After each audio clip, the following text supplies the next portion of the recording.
guys, I am back with Brad. Hello, hello. And we are in the Pacific Spirit Park in Vancouver, and I want to give you guys an update on Brad's journey. So Brad has transitioned to a vegetarian diet, and I want to ask him some questions to see how he's been feeling, because I know the first couple weeks can be an interesting couple weeks. Some people experience a lot of detox, some people don't experience any. And so I'll just go over a few symptoms of detox and how detox is different from flu. So a flu is a virus, and detox is when toxins are stirred up in the body and create symptoms such as flu-like symptoms. You know, you could have mucus, you can have low energy, sore joints, anything from fainting, you know, really low blood sugar, like really low, good breakout in hives, skin irritations, acne, psoriasis. The list goes on. There's so many symptoms of detox, and so if you are making a transition and you are experiencing any of those, it's completely normal. And there's different levels of detox. There's, you know, the moderate to the advanced detox symptoms, and that's more, you know, when you're maybe can't even get out of bed, you're feeling really nauseous, you could be vomiting, you could be seeing, you know, stuff come out of your body that's not recognizable. We can laugh about it, but for some people, I know that can be quite an experience, quite a traumatic experience. I have a Vishla, so I'm used to stuff come out that shouldn't be coming out. Right. Because it should have never went in the first place. Right, exactly. But it is a bit bizarre when it starts to happen to yourself. Right, yeah. Because I didn't go eat garbage on the street like he did, right? So why is this happening to me? Right, well, the thing is that often, you know, we have eaten garbage in some form because it's not fresh fruits and vegetables, it's not whole foods. You know, it's been created, it's been packaged, processed, you know, doused with maybe chemicals, oils, and so it's not very recognizable to the body. So the body treats it as garbage, and it leaves a residue, like garbage would leave a residue in a trash can. And so what happens is that if you don't clean the trash can ever, if you keep on putting the garbage in and the trash can is never cleaned, then it gets pretty stinky and grudgy and sludgy. And just go look at a trash can and you'll know what. I did clean mine a couple days ago. So Brad, have you experienced any of these symptoms? So how long have I been on this? Maybe 6 weeks or close to it? Okay, yeah. You know, at least a month. Yes. I don't even remember the exact date, but at least a month. Yes. And, you know, a week or two after that, I got sick. Okay. And, you know, I just attributed it to being sick. And I remember I called you and I said, Candace, how can I possibly be getting sick right now? Right. Because I have eaten the cleanest food of my entire life. Yeah. And Candace is like, well, it's actually your body detoxing. Your body is cleansing itself of all the ridiculously gross stuff you put in it for your entire life, and now it's getting cleaned up, and that's its way of doing it. And so maybe I got sick, maybe it was a detox symptom. And also too, like when you are detoxing, your immune system is low because there's toxins moving through. So you could have been more susceptible to catching something, you know, to a virus. Yeah. Well, all I know is that I had lots of fluids coming out of my nose and, you know, yucky stuff coming out of my throat, and I felt not very good, you know, for, you know, 3-4 days, you know. And then I got something that I'd only really ever heard of on like South Park called pink eye. It was a Night of the Living Dead parody on South Park when the kids started getting pink eye, but I got pink eye in my left eye. Um, it was really awful. My left eye is almost completely swollen shut, and it is beet red. Like, I look like the devil. And then it happened in my left eye. And so we're about 2 weeks in right now. I don't have the discharge I had, for up until maybe 2 or 3 days ago. I had a significant amount of discharge coming out of my eyes. I'm just constantly wiping them. It looked like I was crying. And so, how are you feeling now? I feel great. Why are you making the change? The biggest why for me was, I think meat is mean. Right. You see on the, the poster on the back of the bus, friend not food, with the little boy or little girl, playing with the little baby pig, and slogans like when we were children we knew. Yeah. And so when I first said this to Candace, I said I wouldn't eat my dog. I love him. He loves me. I wouldn't eat him.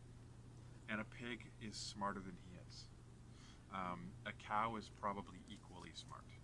I'm not going to give chickens that much credit, but the way that chickens go from becoming an egg to chicken wings is pretty atrocious in terms of the way that any living creature should be treated. So that was the biggest why for me. Right, yeah. And also too, it's interesting when we start to value something based on how intelligent it is. Why is, one life, such as, a beautiful dog that's very intelligent, more precious than a beautiful bird, such as a chicken, or such as a pigeon, which some people eat. And it's interesting having that kind of conversation around what life, how to value one's life based on its intelligence, because in our society, or cuteness, or absolutely cuteness. That animal is too cute to eat. Yes. But we'll eat the uglier ones. Right. And Candace, cows are cute. If you ever spend time with cows. The special important thing to understand here is, though, that I've universally cut it out. I'm not a biologist, but I believe that fish are probably a lot less intelligent than a pig. And I've made the conscious choice not to eat them either, because they would just as soon keep swimming than be something on my plate. Mm-hmm. And if I don't need it, and if in fact there's evidence to the contrary, meaning that I'm probably better off without it, mm-hmm. At all, mm-hmm. Then I'm willing to, and am, not eating that either. Right. Okay, so tell us now what is in your fridge. I wish my fridge were like half crisper. I live in an apartment. It's got an apartment style fridge, so it's got not the biggest crisper. I wish I had like 2 crisper drawers in there, because there's been a lot of vegetables. Okay.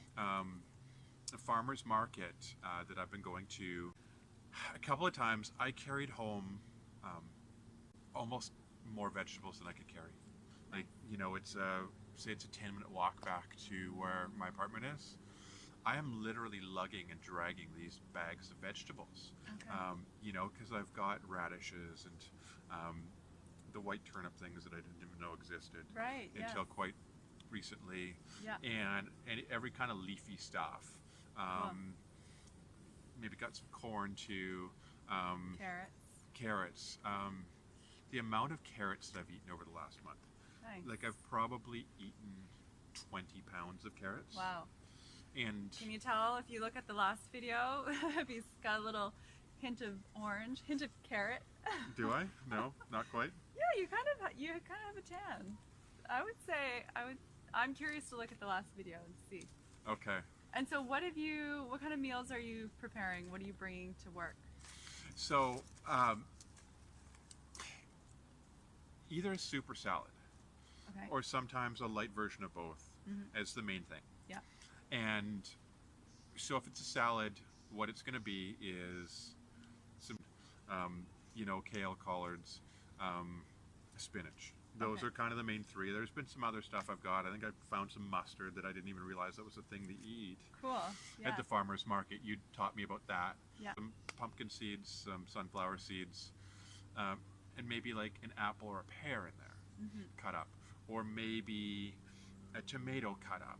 Um, but some other more solid stuff in there too, and then a balsamic vinegar and olive oil dressing. Okay, that will fill you up? That will fill me up, and then throughout the rest of the day at lunch, maybe I brought an orange and a banana. Okay.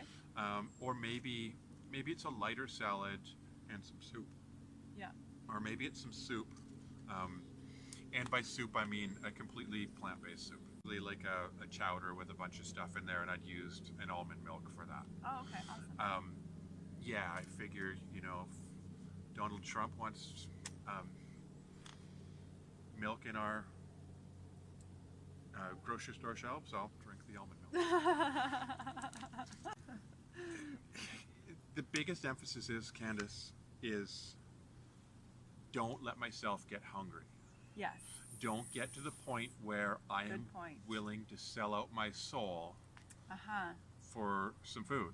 Yeah. So make sure I've got, Plenty backup. and if I'm drinking, I remember hearing this for years. Half the time that you're hungry, just drink some water and you'll be fine. Yeah. But, eat a banana, drink a glass of water. Yeah. And then an hour later, it's my lunchtime, so the main part of my lunch. Yeah. Maybe it's a soup, maybe it's a salad, maybe it's a lighter bit of both. There's been some exceptions, bringing nuts sometimes. Mm-hmm. But that's kind of been the staple. Nice. And if it's a salad, maybe avocado goes in the salad. Yeah. Maybe a whole avocado's in there. That's a lot of food. Yeah. And it's a lot of fat, so it really fills you up. Cool. So anyway, that's what I eat at Awesome. lunchtime. And what about dinners? What are your dinners? Because you said in the last video that the meat was the main portion of the meal. So what are you substituting for that? So the first half of this experience, even though it's still new, but the first half, maybe more eggs. Okay. I haven't really eaten much eggs since then. Okay. But a couple of times I made, since then the only time I've had eggs, and now I'm out of eggs. But a tiny bit of rice. By tiny, I mean the amount that a normal, sane human being would probably want to eat, and not a massive mountain of rice like I've probably eaten in the past. Right. So some rice. I fried up some spinach and kale with a bit of garlic. Put that over top of the rice, and then fried up a couple eggs. Put that over top of the spinach. Okay. And so that was a meal. Nice. But if I've consistently had soup of some sort in my fridge. I've always made a lot of soups, but now it's almost like a safety net for me, knowing if I'm running out, if I'm out, I'm hungry. When I've eaten the worst is when I'm at my hungriest, and I don't have something readily available to eat. Right. So if I didn't bring a soup to work, probably have soup for dinner, because I've got soup in my fridge. Gotcha. You mentioned about your food choices changing in general, not just in terms of whether you had animal product or not, but kind of you were kind of not feeling like you wanted to eat as much bread and pastas and that. I haven't eaten any pasta. Okay. I haven't eaten any meal where it's been like a massive amount of rice that completely, especially white rice, that completely cancels out the benefit of any vegetables that you're eating with it.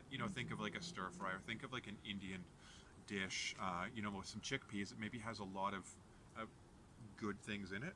Yeah. But you're eating 3 parts rice to 1 part not rice. So I haven't had any meals like that. Okay. I did go get some Ben and Jerry's. Okay. When I was dealing with the eye. Yes. And it wasn't fun. I couldn't be around people. Yeah. I looked atrocious. I went and got some Ben and Jerry's, and I did something that I can't remember the last time. It's been years and years since I've done this particular thing with ice cream. I didn't eat the entire package in the first sitting. Okay. The only other time I haven't done that is when I got, I hope that the Rolo people don't sue me, but the Rolo ice cream with the tiny Rolos in there, it's terrible. And that was the only other time that I didn't eat the entire package. And it's not that the reason why I didn't eat the whole thing that was that, oh, I feel bad, I shouldn't eat the whole thing. I genuinely, like, it kind of appetized my sweet tooth. And I felt like I had enough. Right. So you're kind of recognizing, like, when you're feeling satiated more so than you did before? Yeah. Okay. Yeah. I'd be awesome. like my dog. Like, he would eat an entire bag of dog food if I let him. Like, he wouldn't stop eating, and he'd have to go to the vet for eating too much. And that was the way I behaved with ice cream. I shouldn't have been allowed to have it. Okay, my last question, and you know, you might have thoughts on it or not, and that's all good. Have you considered going vegan, and what are your thoughts around that? So, yes. And so there's a lot of days when I am vegan, but I realize being a vegan isn't a day-to-day thing. It's a life thing. Yes. And I think at the beginning of this, Candace, you know, I used the words, you know, walk, crawl, run. And so, aside from, when I look at the things that I eat that are non-vegan, the only thing that, you may disagree with me, but the only thing that I think you're going to find anybody say is actually a good thing is potentially eggs. Like, in terms, okay. And so I remember growing up, eggs were bad for me, and now more recently, some people say eggs are good for you. Okay. Now, I don't want this debate to be about eggs, but milk, it's not good for you. Fatty milk products are not good for you. A lot of things that are made from milk, even when milk is a minor ingredient, the rest of the stuff is worse, right? Because you look at, you know, bread that contains milk and or eggs is also going to contain refined sugars, which, I'm not the dietitian, I would think that refined sugars are probably worse than a worse ingredient in that bread than the milk or eggs are. Short answer is yes, I've thought about it. Longer answer is eventually I believe that I'll transition there. Okay. That's cool. That's good. I mean, it's just interesting to hear your thought process and, you know, and your journey. You know, it's so good to kind of know what's been happening over the last 5 weeks and how you're doing, and then sharing that with everybody who's going to watch this, and hopefully, you know, people can connect with your story and be inspired by your transition, and maybe make the transition themselves, or if you are making the transition, you know, we're here for support, and you can ask questions, leave comments, all of those wonderful things, because it's just good to support one another in this journey, whatever it is. So just wanted to say that. But thanks so much for sharing, Brad. Thank you for asking me these wonderful questions. And thank you most of all for your support, you know, and your guidance and the wealth of knowledge that you have shared with me. Thank you. Because if you hadn't done that, to Candace's point, there's people that can help and share and go through the process with you. To your point, I would have struggled much more on my own. So important to have the deeply community. Appreciative of the help that you have provided me with. My pleasure. My pleasure. So important to have community. If you are looking for community, you know, check out, you know, your Facebook groups in your city, or there's so many different ways to reach out. Meetup, Facebook, and then of course right here, leave your comments. And if you like this video, if you found it helpful, give it a thumbs up. Don't forget to subscribe. Okay, bye for now.